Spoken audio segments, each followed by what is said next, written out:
I'm Greg Wheatley, and my guest today on Inside Wheaton is Dr. Theon Hill.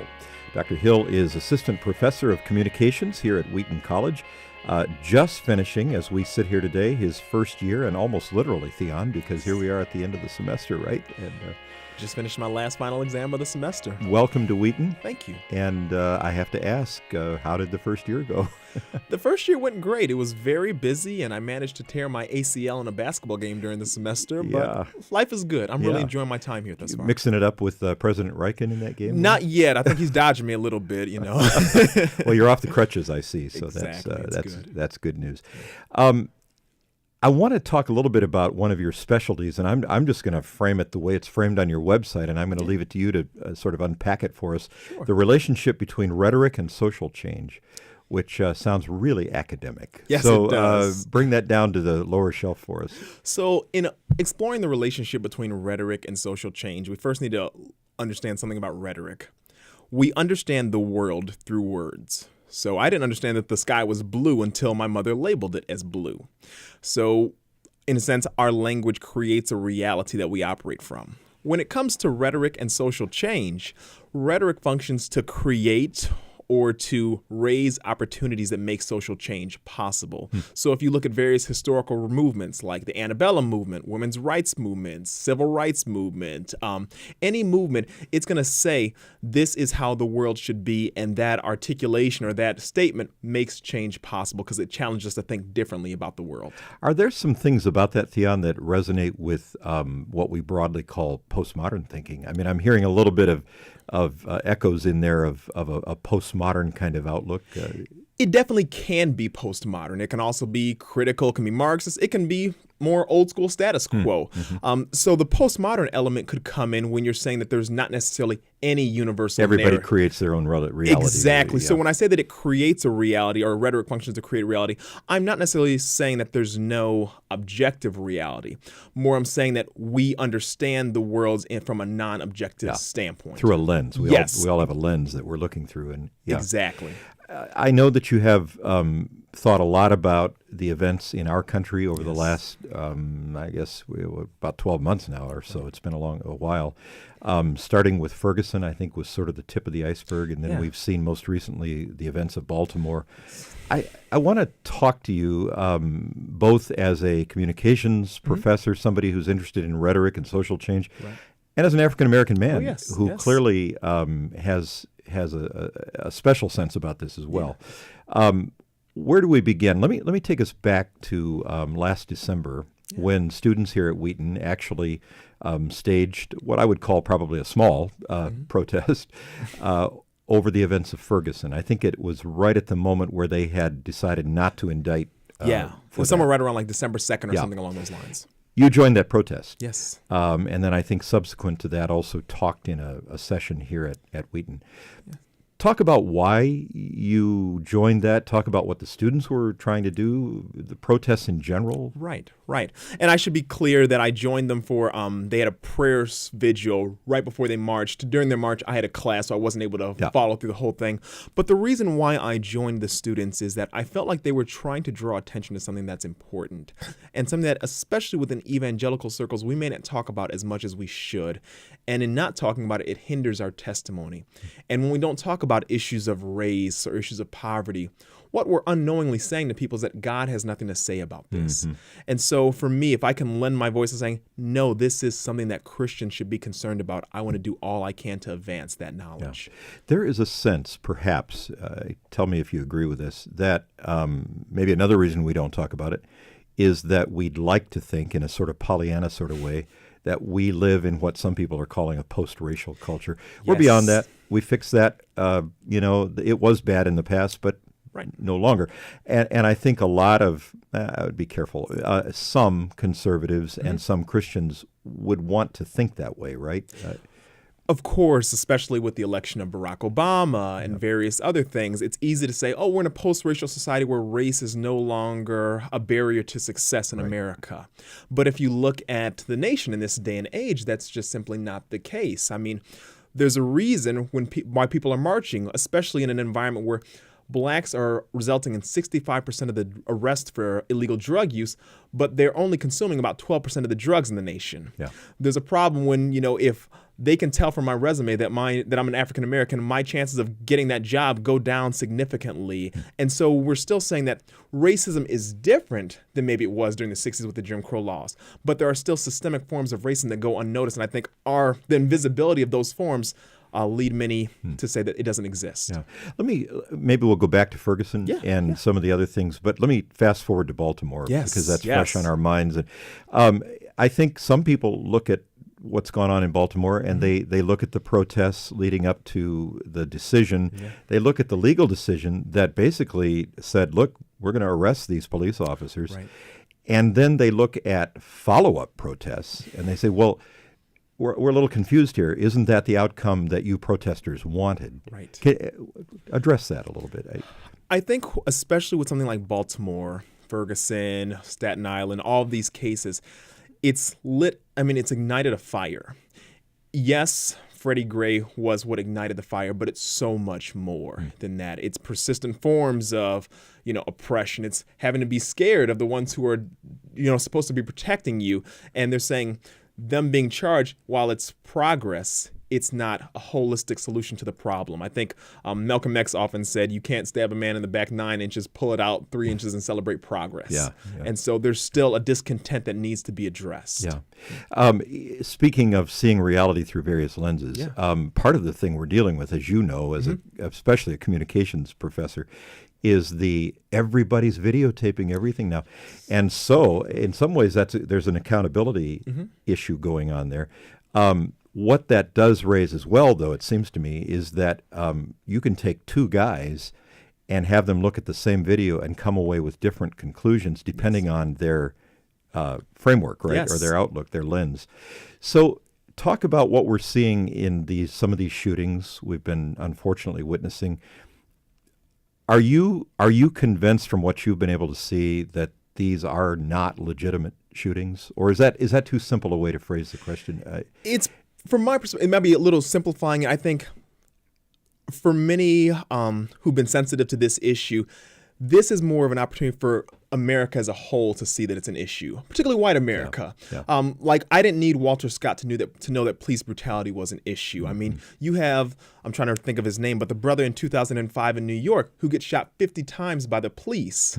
And there's no one found guilty. You have Rodney King getting beat by the police, and they're all exonerated. You all go all the way back to 1955 with Emmett Till's murder, who was from Chicago, and they couldn't find any suspects. So this has been more of a consistent narrative that I think social media, camera phones and stuff has brought to the surface. Yeah. And I think, go ahead. So, No, and I think some of it is tied to this narrative of a post-racial society. I think many people, and even many black Americans, thought maybe we can finally get past this.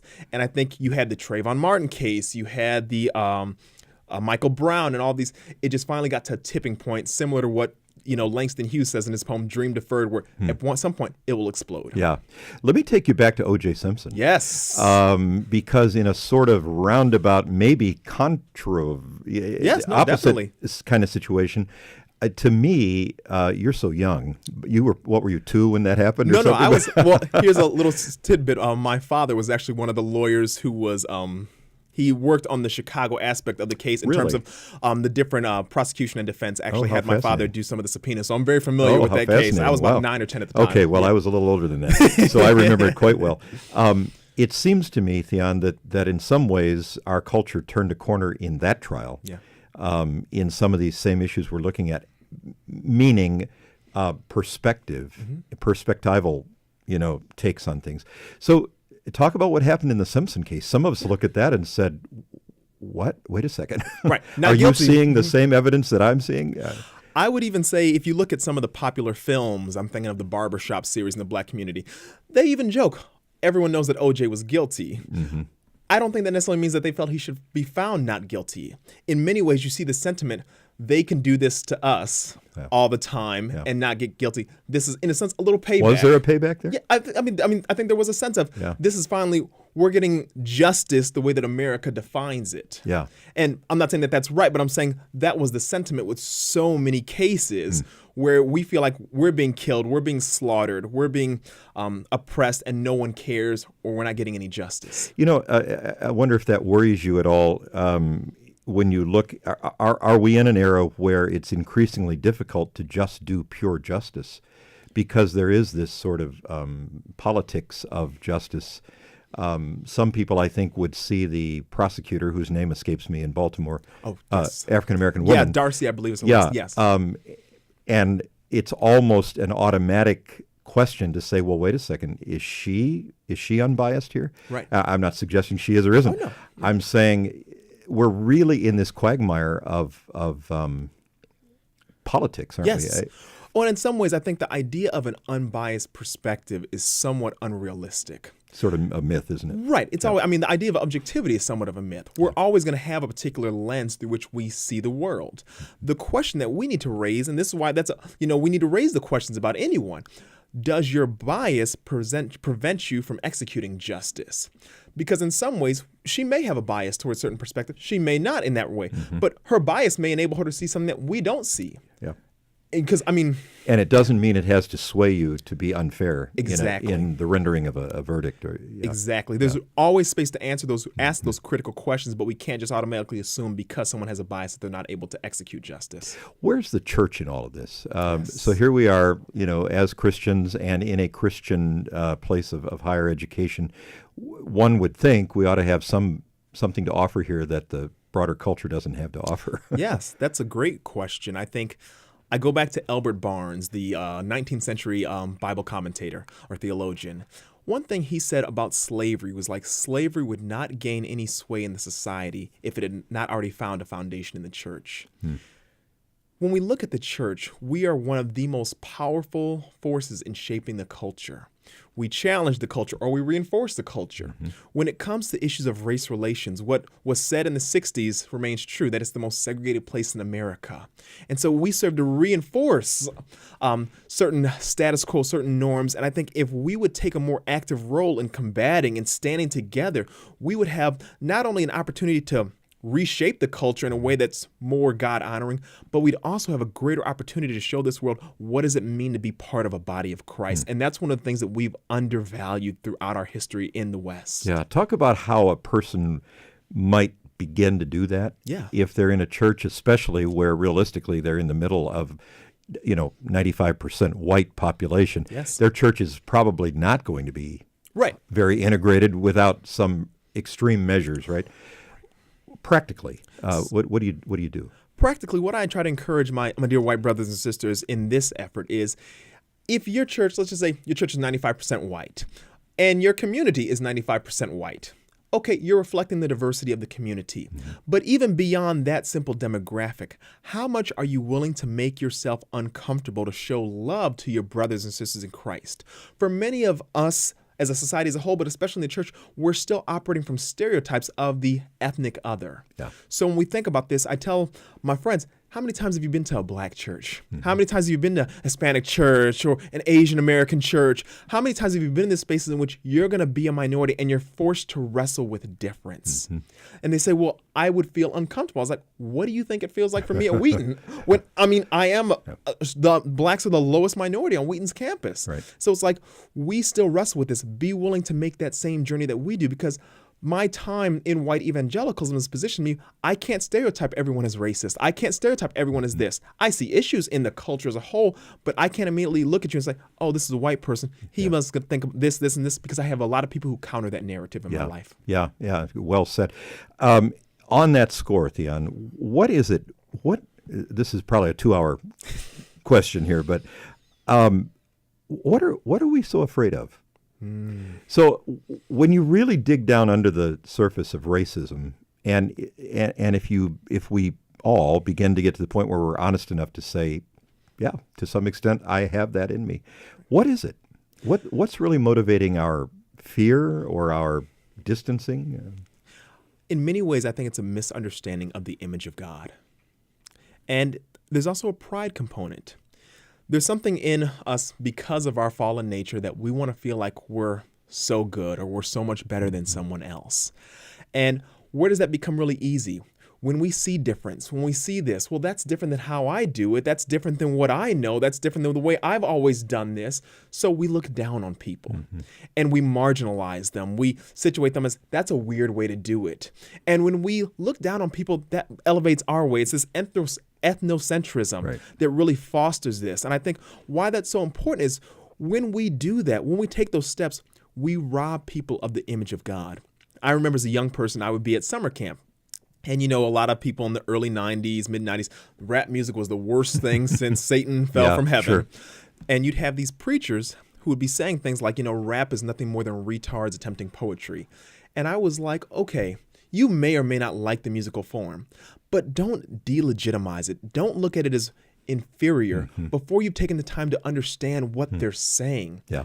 I mean, because when you do that, you rob those people of the fact that they're bearers of God's image as well. And when we remember that, that gives us an entry point to engage them and to seek to understand rather than immediately judging. Having said that about the, wanting to, anybody that's different than me is inferior, I think that's a human, that you're right on there. Yeah. Having said that, I know there's even something deeper though when it comes to racial divides. And I would go so far as to say in our context, it's deepest with whites and African Americans. Oh, yes. I mean, deeper than, say, Hispanics.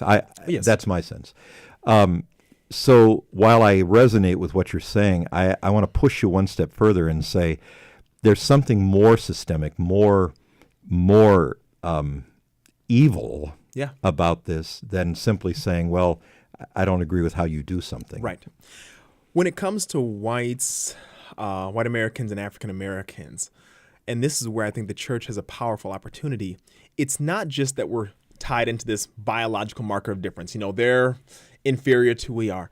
But if you look at even how we've interpreted the scriptures over the past 300 years, our perspectives on African Americans as evangelicals has been interwoven with our theology. How many times have we used Acts 17 to say, well, black should stay over here, white should stay over here? How many times have we used the curse of Ham to say these people are sinful? They're the darker people. I mean, even look at the metaphors that we use for white being pure, black being sin. I mean, so it's ingrained in how we think about our faith, ourselves, and the others. And until we're willing to start with that, what are the theological foundations on which racial prejudice, particularly within an American context, are based, we're not going to be able to move by that. Now, I want to give a little addendum to that. To say that it's embedded into the theological commitments of American Christianity is not to say that theology is inherently racist, but it's saying how we understand our theology, getting back to rhetoric, creating a reality. It's a natural byproduct. We're behind the 8 ball as Christians in overcoming the issue of race. Let me, last couple of moments here, to ask you, take you back to the current situation in our country, which, as I said, I'm a lot older than you, and it's been a long time since I've felt like this country is this roiled up about race in a more overt way. Going to get worse? I mean, I know you're not a prophet, but what do you think? I mean, is there light at the end of the tunnel, or is it? That's an excellent question. I'm probably more pessimistic than I have been in recent years. It's going to get worse until people start taking it serious. And I'm not talking like when we talk about racism, I'm not concerned with the KKK member. The KKK member who's going to call me the N-word really doesn't bother me. Yeah. He or she is being honest about how they feel. It's my dear brothers and sisters who act like nothing's wrong. Yeah. Until those groups start saying, we need to get serious about this, until the conscience of the nation is aroused, the situation is going to continue to deteriorate. And, it's interesting to me. I think about this often. It seems to me that when you look back on the era of, say, the 60s, with Martin Luther King and others, it seemed that our country was in a state at that point. I mean, those were some rough times. They were. But it seemed like we had a conscience. It seemed like the church maybe was beginning, though they were behind in some ways, we're beginning to have, it feels like we're in a more complacent place now.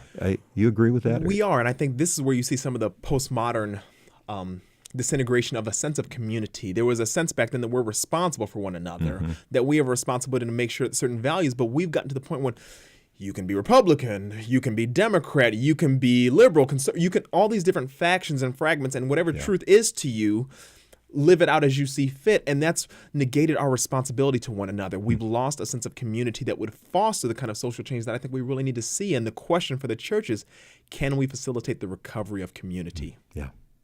Fascinating. Thank you for being here. Oh, great, thank you for having me. Great to get to know you. Welcome to Wheaton. You're Thank you. a valuable addition here, I'm sure. And appreciate getting to know you. Thank you. Great to get you know as well. Dr. Theon Hill is Assistant Professor of Communications at Wheaton College. By the way, if you perhaps are interested in that department for yourself or for a student of yours, get in touch with us at wheaton.edu and get more information about the department.